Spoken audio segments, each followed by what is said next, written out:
Here we will see basic try catch finally block in C#. In C#, try and catch keywords are used to define a try catch block. A try catch block is placed around the code that could throw an exception. If an exception is thrown, this try catch block will handle the exception to ensure that the application does not cause any unhandled exception, user error, or crash the application. This is the basic syntax for try, catch and finally block. First we will declare try, then catch, and lastly finally. Here we will see how try catch block works. Try keyword is used to start the try block. Try statement specifies the sensitive statements where you anticipate possible errors. Catch keyword starts the catch block and handles the exception.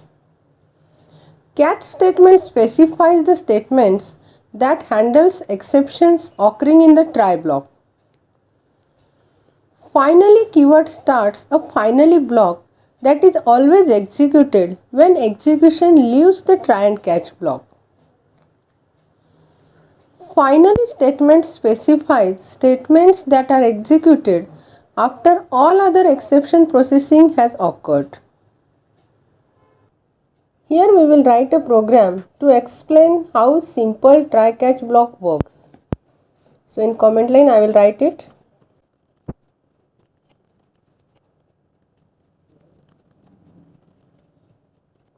For this I will declare one method,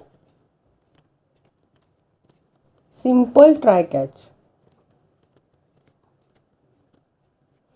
Here I will declare three variables. First I1 which is initialized with 0, then I2 which is initialized with 128 and one result variable. And in try block I will write my code result equal to I2 divided by I1 and I will print the result.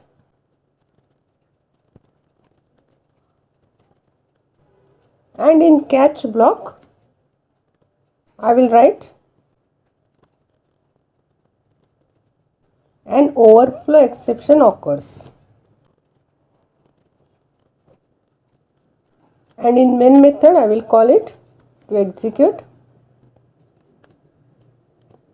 Here when I execute this method, it will give a message an overflow exception occurs.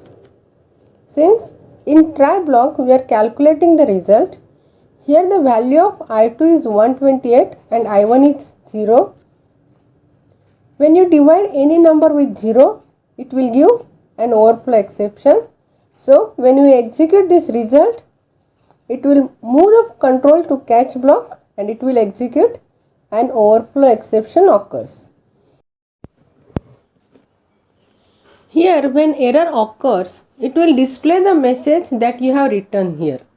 If you want to display the message that C# execute, here with catch statement, use exception and an exception variable E. You can give any variable name. In console.writeline I will use e.toString function.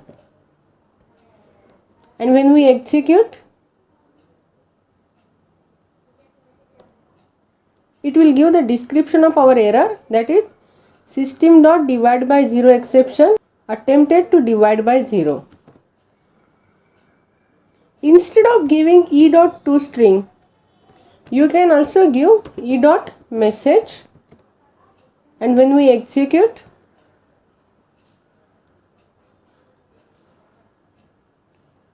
it will display the message attempted to divide by 0. If I change the value of I1 to 10 and when we execute, it will display the output answer is 12. Since 128 divided by 10 is 12.